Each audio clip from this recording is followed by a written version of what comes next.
जय हिंद, नमस्कार। देखो, ये त्रिभुज की क्षेत्रमिति का लेक्चर नंबर 13 है और हम लोग त्रिभुज का जो क्षेत्रमिति पढ़ रहे हैं उसमें हम लोग इस वीडियो में ये सीखने जा रहे हैं कि क्वेश्चन बनाने में कहाँ कहाँ गलती हो सकता है एग्जाम में। ठीक है, देखो बहुत जरूरी है एग्जाम में ये सीख के भी जाना कि कहाँ पर गलती हो जाता है, क्योंकि अंडर प्रेशर बहुत सारी गलतियाँ होती है एग्जाम में और आपको तुरंत में उसको रीचेक भी करना पड़ता है। और कई बार क्या होता है कि 2 बार 3 बार चेक कर लिया, गलती मिल ही नहीं रही है। ठीक है, तो अगर ये पता होगा कि गलती हो कहाँ सकती है तो आप बहुत जल्दी अपने क्वेश्चन को करेक्ट करके आगे बढ़ सकते हैं। ठीक है, तो चलो हम लोग सीखते हैं। सारे इंपॉर्टेंट क्वेश्चन है, प्रीवियस ईयर पूछे हुए क्वेश्चन है और काफ़ी ज़्यादा इंपॉर्टेंट है एग्जाम के पॉइंट ऑफ व्यू से। देखो पहला क्वेश्चन क्या लिया गया है कि माना कि त्रिभुज ABC और त्रिभुज QPR समरूप है, ये समरूप का साइन है। ठीक है, और दोनों त्रिभुजों का अनुपात दिया हुआ है और एक त्रिभुज की तीनों भुजाओं की लंबाई दिया हुआ है, यहाँ PR पूछा जा रहा है। तो सबसे पहले देखो कि हम लोग नाम किस तरीके से लेंगे। ठीक है, त्रिभुज का नाम है ABC। पहले ABC लिया, A ऊपर है। दूसरा त्रिभुज का नाम है QPR, तो हम लोग को QP और R ही लेना है। ठीक है, गलती से PQR नहीं कर देना है, क्योंकि आदत है PQR लिखने का तो हाथ चल जाता है PQR पे। तो ऊपर A है तो यहाँ ऊपर Q होगा, क्योंकि Q अक्षर पहले है। ठीक है, अब देखो दोनों त्रिभुज के क्षेत्रफल का अनुपात 1/16 दिया हुआ है और यहाँ पूछा जा रहा है PR, तो इस PR के कोरस्पॉन्डिंग कौन है? BC। ठीक है, गलत नाम लिख देने से ये कोरस्पॉन्डिंग साइड ही गलत मिलता है, फिर आंसर गलत लड़ जाएगा या आप फंस जाएंगे। ठीक है, तो देखो यहां पर त्रिभुज ABC और PQR का अनुपात है 1/16 और अनुपात जो त्रिभुज के क्षेत्रफल का अनुपात होता है वो भुजा के वर्ग के बराबर होता है, ये आप लोग को बताया हुआ है। तो देखो इस PQR में नीचे हम लोग को PR वाला साइड चाहिए, तो ऊपर त्रिभुज ABC का वही भुजा लेंगे जो इसके कोरस्पॉन्डिंग होगा। तो PR के कोरस्पॉन्डिंग कौन है? BC है ना, तो हम लोग को ऊपर BC लेना होगा और भुजा के अनुपात के वर्ग के बराबर होता है, तो इसका मान 1/16 के बराबर होना चाहिए। अब देखो BC का मान हम लोग को दिया हुआ है यहाँ पर कौन? 6, तो 6/PR है ना, और स्क्वायर दूसरी तरफ जाएगा तो रूट बनेगा। 1/16 का रूट अंडर करोगे तो आएगा 4 और यहाँ से PR का मान निकल के आएगा 6 चौका 24। आंसर हो गया ऑप्शन नंबर 4। तो बस इतना सा ही काम करना है। ठीक है, आया बात समझ में? तो नाम अगर गलत लेंगे तो गलत भुजा के साथ अनुपात बन जाएगा, तो इससे बच के रहना है। क्यों? अभी देखिए, एक छोटा सा काम कीजिए। अगर मान लो किसी ने गलत नाम ले लिया तो होगा क्या? जैसे मान लो ABC और इधर PQR नाम ले लिया, तो फिर यहाँ PR के अनुपात में कौन नजर आने लगेगा? AC, कोरस्पॉन्डिंग साइड AC नजर आने लगेगा। और PR और AC अगर संगत हो गए तो ऊपर BC की जगह AC 9 नजर आने लगेगा और 9 चौका 36 आंसर आएगा।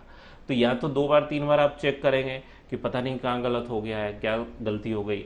ठीक है, और नहीं तो अगर एग्जामिनर ज़्यादा चालाक हुआ तो एक ऑप्शन आपको 36 दे देगा, उसके बाद तो चेक भी नहीं करेंगे, खुशी खुशी घर आएंगे कि हाँ भाई सब सही करके आए, और एग्ज़ाम में क्वेश्चन गलत हो जाएगा। तो बहुत ज़रूरी है सही चीज़ों को समझना। ठीक है, अब देखो नेक्स्ट क्वेश्चन क्या है कि त्रिभुज ABC में AB और AC भुजाओं पर D और E बिंदु हैं। ठीक है, तो देखो त्रिभुज का नाम पहले दे लो, ABC। ध्यान से समझना, यहाँ AB भुजा पर है D, तो AB भुजा पर यहाँ कहीं D होगा और AC पर E होगा। तो हम लोग दोनों भुजा पर बिंदु मानते हुए हम लोग लाइन खींच लेते हैं D और E। ठीक है, इनको मिला भी दिया, तो AB भुजा पर जो है उसका नाम है D और AC भुजा पर जो है उसका नाम है E। और AD और BD का अनुपात दिया हुआ है 5:6। तो पूछा क्या जा रहा है? त्रिभुज ABC और समलंब चतुर्भुज ये नीचे वाला का क्षेत्रफल का अनुपात क्या होगा? तो देखो त्रिभुज ABC का नाम पहले है ना, तो त्रिभुज ABC का नाम पहले लिखो। ठीक है, गलती यहाँ भी हो जाती है, लोग गलत अनुपात ले लेते हैं फिर गलत आंसर लड़ता है, वो भी अभी पता चलेगा कैसे। देखो त्रिभुज ABC का क्षेत्रफल, एरिया ऑफ ट्रायंगल ABC, और बटा में एरिया ऑफ छोटा वाला ट्रायंगल ADE। ठीक है, तो देखो ABC का क्षेत्रफल पहले है तो ABC का भुजा कौन हो जाएगा? 6 और 5 11। 11 और ADE का बाद में है तो ADE का भुजा कौन हो जाएगा 5, ठीक है, ADE का भुजा होगा 5। अब इसका वर्ग करना होता है, क्षेत्रफल का अनुपात क्या होता है, भुजा के वर्ग के बराबर होता है, मतलब 121 बटा 5 बचे 25। मतलब त्रिभुज ABC का क्षेत्रफल तो 121 आएगा, AD का आएगा 25। तो पहले 121 नजर आना चाहिए जो ऑप्शन नंबर 2 और ऑप्शन नंबर 4 में, ठीक है। अब देखो त्रिभुज ABC का तो 121 है, पूछा क्या जा रहा है, ये नीचे वाला समलंब चतुर्भुज। तो ये समलंब चतुर्भुज तो तब मिलेगा जब बड़े वाले त्रिभुज के क्षेत्रफल में से ये छोटा वाला त्रिभुज का क्षेत्रफल हम लोग घटा लेंगे। तो 121 में से 25 घटेगा तो क्या आएगा, 121 में से 25 घटेगा तो आएगा 96, है ना। 121 में से 21 कम होगा तो आएगा 100 और 4 और कम कर दो, मतलब 121 अनुपात 96 इसका आंसर होगा ऑप्शन नंबर 2, ठीक है। अब देखो कोई लड़का अगर गलती में ये कर दे जल्दी में कि भाई दोनों त्रिभुजों का क्षेत्रफल निकालना है तो 6 5 11 ऊपर रख दे, अब बटा में किसका निकालना है, तो समलंब चतुर्भुज का। तो समलंब का हिस्सा वाला जो साइड है वो 6 है, 6 को नीचे रख के और फिर वर्ग कर दे तो क्या आएगा 121 अनुपात 36, आंसर लड़ जाएगा कौन, ऑप्शन नंबर 4। तो गलत हो जाएगा। तो बहुत ध्यान रखना है कि जो अनुपात होता है वो त्रिभुज की भुजाओं से अनुपात होता है, ठीक है, उसमें दोनों त्रिभुज की भुजा इन्वॉल्व होनी चाहिए। समलंब चतुर्भुज नीचे वाला भुजा के साथ आप अनुपात इसलिए नहीं कर सकते क्योंकि आपको त्रिभुज के क्षेत्रफल का अनुपात निकालना होता है, ठीक है। त्रिभुज के क्षेत्रफल का अनुपात क्या होगा, त्रिभुज की भुजाओं के अनुपात के वर्ग के बराबर। अगर समलंब का निकालना है तो बड़े त्रिभुज में से छोटा त्रिभुज घटाओ, ठीक है। आया बात समझ में। अब देखो नेक्स्ट क्वेश्चन क्या है, यहां पर कहा जा रहा है कि त्रिभुज ABC में D और E क्रमशः AB और BC भुजाओं पर हैं। तो नाम दे लो ABC और D किस पर है, तो AB भुजा पर है, AB भुजा पर D है और E किस पर है, BC भुजा पर, ठीक है। और DEAC के पैरेलल है, ये दिया हुआ है, ये दोनों पैरेलल लाइन है। AD और DB का अनुपात दिया हुआ है, AD कितना है भाई 5 और DB है 3। अब देखो पूछा क्या जा रहा है, BDE और समलंब चतुर्भुज AC। तो BDE तो ये छोटा वाला ट्रायंगल है और समलंब कौन है, ये वाला। तो अगर इसमें कोई जल्दी में कर दे कि BD है 3 और समलंब वाला है 5 और फिर करेगा कि 3 3 9 और 5 5 25, तो काम खराब हो जाएगा, आंसर नहीं आएगा, ठीक है, यह गलत आंसर टिक लग जाएगा। तो यहाँ पे करना क्या है, ये जो त्रिभुज BDE लिखा हुआ है पहले उसका क्षेत्रफल लिखेंगे, एरिया ऑफ ट्रायंगल BDE पहले आएगा, ठीक है। एग्जाम में तो ये भी लिखने का जरूरत नहीं है, जब आप प्रैक्टिस कर लेंगे तो आप डायरेक्ट फिर भुजा का वर्ग ही लिखेंगे, ठीक है। ये तो आप लोगों को समझाने के लिए हम इतना लिख दे रहे हैं, BAC, BDE और BAC। तो BDE का लिखना है तो BD बटा BAC कितना है, तो BA है ना, इसके कोरस्पॉन्डिंग साइड का वर्ग। ये होता है तरीका। और आपको एग्जाम में लिखना क्या है, तो BD बटा BA ये डायरेक्ट देखना है ना। BD कितना है 3 और BA कितना है 5 और 3 8, और इसका वर्ग के बराबर होगा कौन, इसके वर्ग के बराबर करना है तो दोनों त्रिभुजों का क्षेत्रफल मिलेगा। तो 3 का वर्ग कितना है भाई 9 और 8 का वर्ग है 64। मतलब कि BDE जो है वो 9 हिस्सा है और BAC है वो 64। तो पहला वाला तो 9 ही आना चाहिए, ऑप्शन नंबर 3 या 4 में से, 3 या 2 में से कोई हो सकता है। अब देखो 64 क्या है, BAC है, मतलब पूरा बड़ा वाला ट्रायंगल है और पूछा क्या जा रहा है ACD।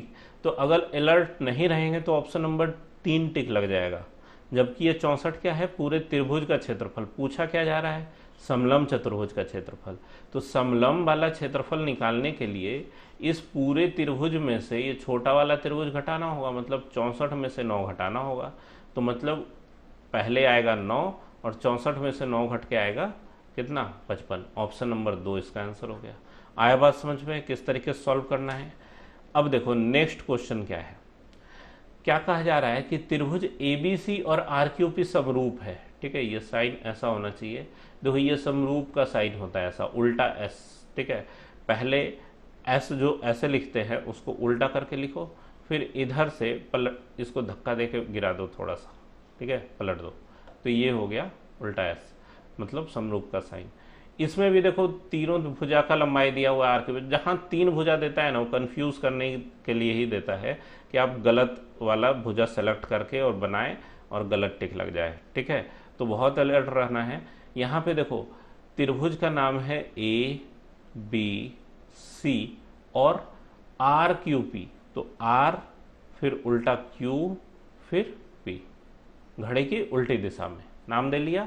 अब यहाँ पे पूछा क्या जा रहा है ए बी, देखो एग्जाम में कैसे सॉल्व करना है, आप सीधे वही काम करेंगे हम लोग। ए बी पूछा जा रहा है तो ए बी किसके करस्पॉन्डिंग होगा, आर क्यू के, ठीक है।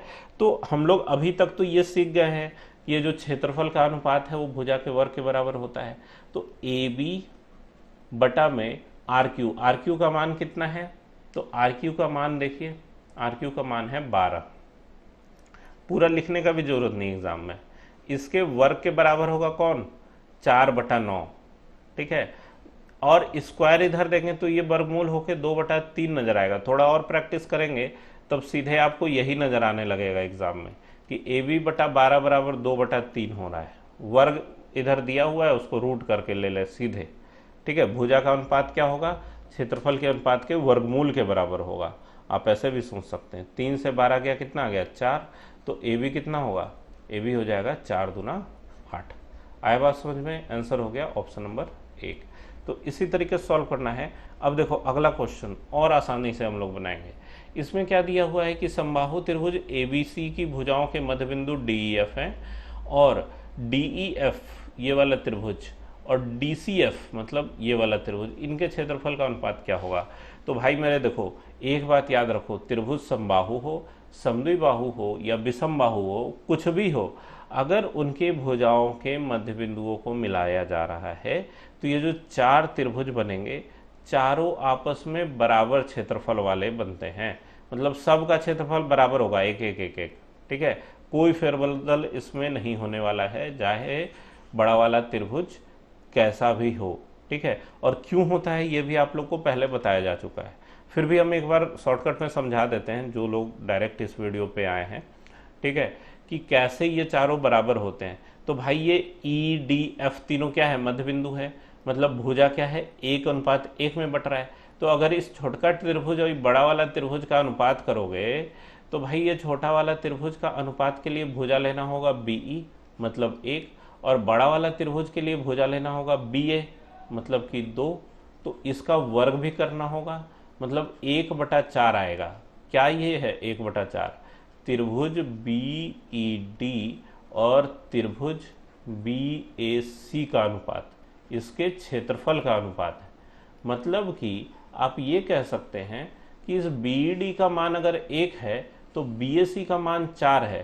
तो ये बड़ा वाला त्रिभुज अगर 4 यूनिट का है तो बीईडी 1 यूनिट का है। उसी तरीके से अगर इस त्रिभुज के हिसाब से निकालोगे 1:1 का अनुपात करते हुए तो ये भी 1 यूनिट का आएगा, और इस त्रिभुज के हिसाब से निकालोगे तो ये भी 1 यूनिट का आएगा। अब पूरा 4 था, बाकी तीनों 1:1 है, तो काट दो कैंची से, ये जो बचेगा छोटा वाला बीच में वो भी 1 यूनिट बचेगा। 4 में से 3 गया तो 1। अब चारों जब बराबर हैं तो जो पूछे सो बता दो, ठीक है। इन दोनों त्रिभुजों का पूछा है तो 1:1 होगा, ऑप्शन नंबर 4। अगर इसी में पूछ देता कि भाई बीच वाला त्रिभुज अब बाकी तीनों का अनुपात कितना होगा तो 1:3 हो जाएगा।